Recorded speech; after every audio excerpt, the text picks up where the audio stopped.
اچھا ایک چیز میں یہاں پوچھنا چاہ رہی تھی کہ جو سیکنڈ ہینڈ اسموک ہے، یعنی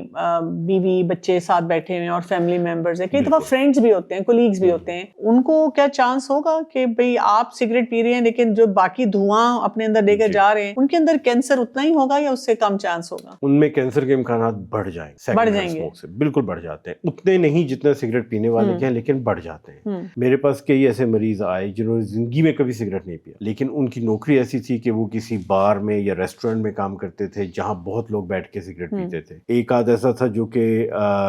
گٹار بجاتا تھا اور گانے گاتا تھا، اور اس کے گرد جتنے بھی سامعین بیٹھے ہوتے تھے وہ سگریٹ پی رہے ہوتے تھے، اور سگریٹ کا دھواں بھرا ہوتا تھا کمرے کے اندر، اور اس کو اس دھوئیں کی وجہ سے کینسر لاحق ہو گیا۔ تو خاص طور پہ اگر آپ کلوزڈ انوائرمنٹ، بند جگہ پہ ہیں، کمروں میں، گھروں کے اندر، وہ سگریٹ کا دھواں ہے، تو بچہ بھی جب وہ سانس لے گا اور بڑا بھی اس میں سانس لے گا تو اس کے پھیپھڑوں کو اور جسم کو نقصان پہنچنا شروع ہو جائے گا۔ اور اسی وجہ سے میں نے دیکھا ہے کہ